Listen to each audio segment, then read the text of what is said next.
Hello friends, आज हम आपके सामने इंडियन एविडेंस एक्ट के कुछ इम्पॉर्टेंट सेक्शन के कुछ इम्पॉर्टेंट केसेस जो पेपर में प्री और मेंस दोनों में पूछे जाते हैं उनके बारे में डिस्कस करेंगे। तो आज का जो ये वीडियो है वो सेक्शन 6 के ऊपर है, धारा 6, जिसको रेस जेस्टे प्रिंसिपल मतलब रेस जेस्टे का सिद्धांत कहा जाता है। तो रेस जेस्टे का सिद्धांत कहता है कि एक ही समव्यवहार का भाग होने वाले तथ्यों की सुसंगति, एक ही समव्यवहार का भाग होने वाले तथ्यों की सुसंगति, ठीक है।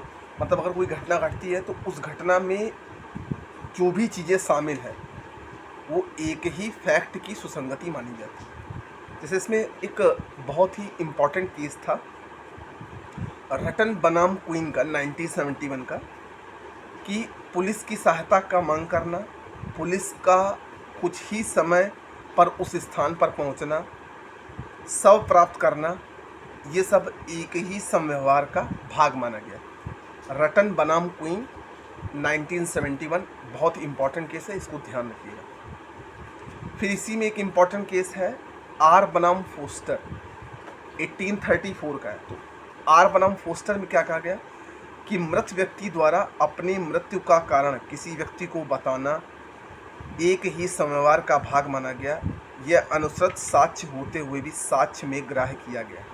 कहने का मतलब है कि मृत व्यक्ति द्वारा, मतलब अगर जिस व्यक्ति की मृत्यु होने वाली थी उस व्यक्ति ने अपनी मृत्यु का कारण किसी व्यक्ति को बताया, तो ये चीज़ एक ही समव्यवहार का भाग मानी गई, ठीक है।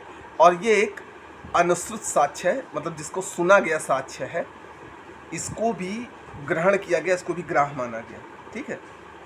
इसको एविडेंस में ग्राह्य माना गया। तो ये आर बनाम फोस्टर था 1834, धारा 6 का बहुत इंपॉर्टेंट केस है, रेस जेस्टे प्रिंसिपल।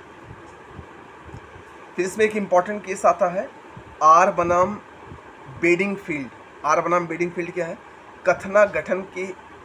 कथन घटना के साथ साथ तो एक ही समव्यवहार का भाग माना जाएगा।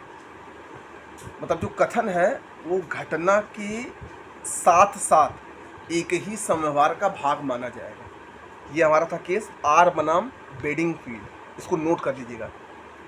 फिर इसका एक और इम्पॉर्टेंट केस है आंध्र प्रदेश बनाम पी सत्यनारायण 2000 सुप्रीम कोर्ट का, कि कथन घटना के साथ साथ हो तभी एक ही व्यवहार का भाग माना जाएगा। अगर कथन घटना के साथ साथ हो, जो कथन है वो घटना के साथ साथ हो रही है, तो वो भी एक ही समव्यवहार का भाग माना जाएगा, जिसमें समय का विशेष महत्व है।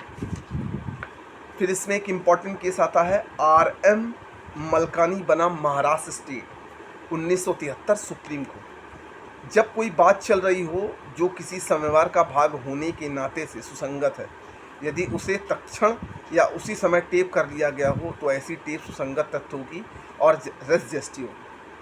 तो आर एम मलकानी बनाम महाराष्ट्र स्टेट, इस वाद का मुख्य सार क्या है कि मान लीजिए कोई ऐसी घटना हो रही हो जिसमें कुछ बातें कही गई हों उस घटना से रिलेटेड, अगर उसको टेप कर लिया जाए, उसको रिकॉर्ड कर लिया जाए, तो वो भी एक ही समव्यवहार का भाग मानी जाएगी, जिसको एविडेंस के रूप में माना जाएगा।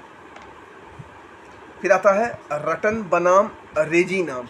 रटन बनाम रेजी नाम 1971 रेस जेस्टे के सिद्धांत के आधार को वैज्ञानिक तरीके से समझाने का प्रयास किया था, ठीक है।